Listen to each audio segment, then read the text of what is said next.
first of all, I'm driving. Don't record and drive. It's probably not a good idea. But I just kind of wanted to touch base with you guys on something that I just experienced, right, on a call. And it's pretty much outside of going for no, which I'll create a video for you guys with that, with how important it is to go for no. But this one is being able to ask those tough questions. What do I mean by that, right? So tough questions. I'm not sure how any of you train your people before you're doing calls or whatnot, but I do have 4 pillars that I like to train my callers on, and I like them to know them, right? Because I feel like within those 4 pillars are conversations on top of you finding out how motivated this person is that you're talking to. So in this particular call, it was a call that I had to make because my caller made the call already, and he sensed some motivation after he somewhat touched on the 4 pillars. Okay, so this will make a good coaching for my caller, right? Because as long as you ask questions within the questions, you'll not only keep them talking, the seller, but you also find out a lot more. So yeah, he left me some great information on how the call went, some key information, some key points, right? Because of some key words that she had dropped that made him say, okay, she's motivated.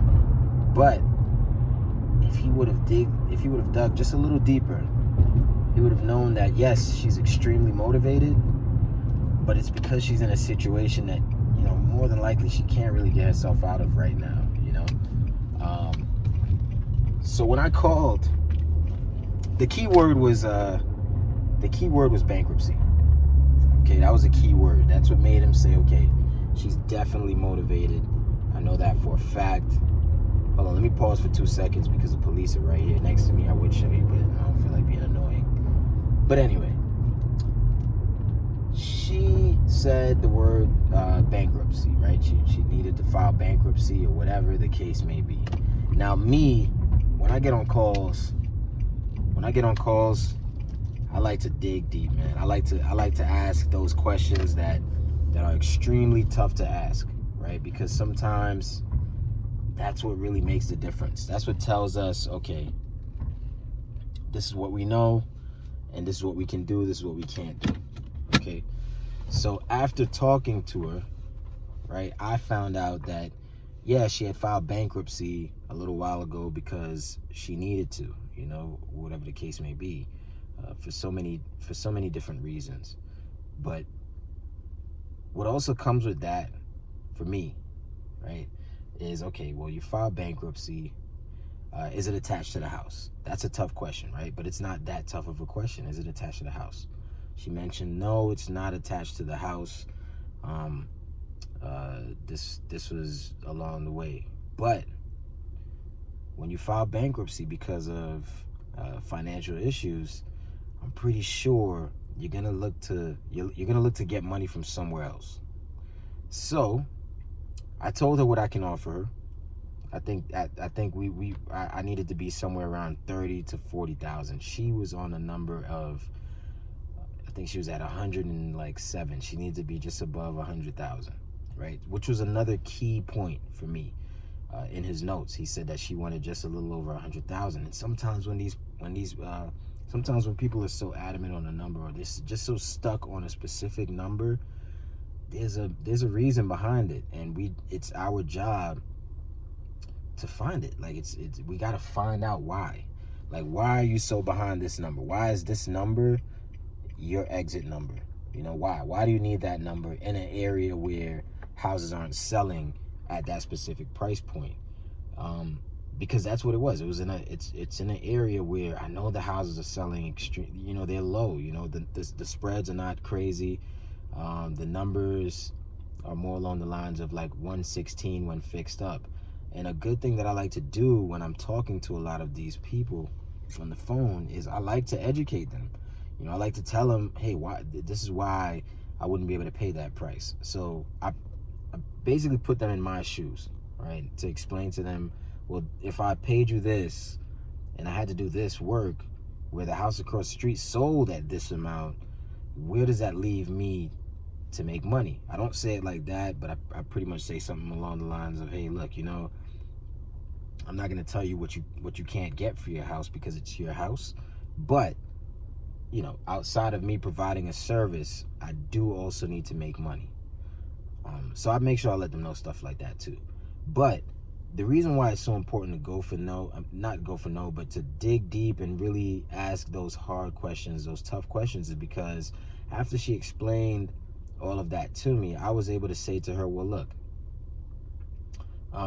what does your mortgage look like? You know, and a great way to ask this question in terms of what kind of payments are you making on your mortgage, or how much is the balance left on your mortgage, instead of saying that verbatim, say something along the lines of, how much equity do you have in the house?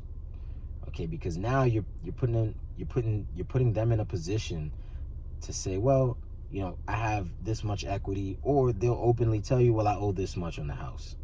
Okay, so when I asked her that question, because she mentioned to me that she needed to be at that $100,000 mark or whatever in order to sell the property, or you know, because she wanted to make just a little something. So I said, okay, well, how much equity do you have in the house? And she said to me, well, you know, I had to refinance about several times, which explains why she did the whole bankruptcy thing in the first place, because she didn't have any money to take care of whatever her bills that caught her. She didn't have the money to do it, so she was taking it from the house.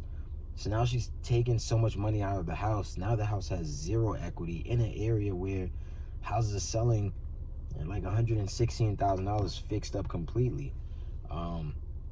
So the only other option I had was to, hey, look, you know, what if I offered you this route, which was somewhere around like the subject to lines, right? But the issue with that was, and this was a way that I found out how much she paid monthly without asking her, right? Because she ended up telling me, right? So I took a guess. I said, okay, well, in that area, houses selling at this, so I'm guessing your mortgage payment monthly is somewhere between $500 and $700. She laughed and said, no, it's more along $980, which is pretty expensive for someone of her age, because she's up there in age and she really wants to sell. But you know, you can try to help everybody. I mean, I know there's some other options, and of course, I'll go ahead and check those out. I just kind of wanted to bring that to you guys. Maybe it'll help you out when you're making your calls, right? It's something that was just on my head right now because I just finished getting off the phone with her. But don't be afraid to ask those tough questions, right? So had my caller ask that question on the call, you know, he would have known that there wasn't really much that we can do right this second for this lady. You know, there wasn't much, but it also helps him out on his calls to know who's a great fit for us to end off, and you know, to maybe get on a contract or whatever. But always remember, we offer speed and convenience, right? And we're problem solvers, but we're not. We can't create a deal. If it's not a deal, it's not a deal. But always remember to go for no, right? And always remember to ask those tough questions. Just wanted to touch base with you guys, let you guys know that. Check me out. Look, like, share, subscribe, comment down below, hit that bell.